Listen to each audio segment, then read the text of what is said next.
Hi friends, நான் எங்கள் பிள்ளையை இப்போ ஸ்கூலுக்கு கொண்டு விட போனேன். ரோட்டில் இந்த கூடு இருந்துச்சு. அதான் என்னன்னுட்டு பார்ப்போம் அப்படின்ட்டு பார்த்தா இங்கே பாருங்க தண்ணி எப்படி பாயுதுன்னுட்டு நனைஞ்சிட்டு அப்படியே இருந்துருக்குது. அப்புறம் இங்கே பாருங்கள், சரியோ பாவம் சின்ன அணில் குட்டி இங்கே பாருங்க, ஒடி குட்டி உங்களுக்கு தெரியுதா? ஏனுங்க, ஐயோ அவங்க ரோட்டில் எவ்வளோ வண்டி போயிட்டு இருக்குது. ஆனால் ஏதோ கடவுள் புண்ணியம்தான், அதுக்கு ஒன்றும் ஆகலை. இங்கே பாருங்க, ஐயோ தொப்பா நனைஞ்சு போயிருக்கு. ஐயோ ஐயோ ஐயோ ஐயா ஐயா ஐயோ கடவுளே கடவுளே.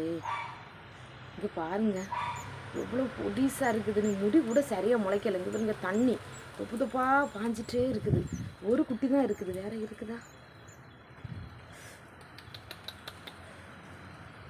பாருங்க, சரி இருந்துக்கம்மா, உடைக்கலாம்.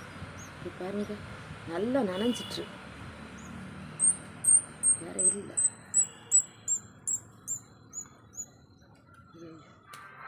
இப்போ பாருங்க எப்படி நனைஞ்சிருக்குதுன்னுட்டு.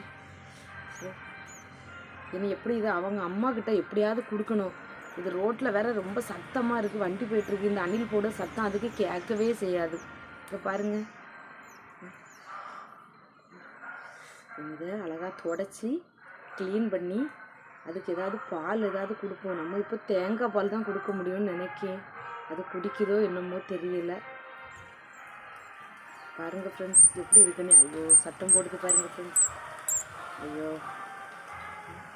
இது என்ன பண்ணணும், நீங்கள் இது சொல்லுங்கள். எனக்கு என்ன பண்ணணுன்னே தெரியல. குட்டி அணில், இதை எப்படி பாதுகாக்கிறதுன்னு தெரியல. எங்கள் வீட்டில் வேற 2 பூனை வேற இருக்குது.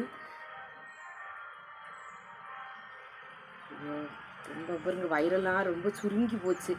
அது நைட்டே விழுந்திருக்கோன்னு நினைக்கிறேன். இவ்வளோ தூரம் அந்த கூடு ரொம்ப நனைஞ்சிட்டு, ரொம்ப தொப்பாக நனைஞ்சு தண்ணியாக வடிஞ்சிட்டு இருக்குது. இது ஏதோ அதிர்ஷ்டம் மட்டும், அது உயிரோடு இருக்கிறதே அதிர்ஷ்டம். ஏன்னா ரோட்டில் எங்கே இது இருந்துச்சு. நான் ஸ்கூலுக்கு கொண்டு பிள்ளைய விட போகும்போது தான் கண்டேன். நான் வரலான்னு நினச்சேன். திருப்பியும் என்னன்னு போய் பார்ப்பேன். அதுக்குள்ள ஒருவேளை ஏதோ இருக்குதோ என்னமோன்னு தான் போய் பார்த்தா ஒரு குட்டி அணில் சத்தம் போட்டுட்டு இருக்குது. பாருங்கள் ஃப்ரெண்ட்ஸ், என்ன பண்ண நீங்களே கமெண்டில் சொல்லுங்கள்.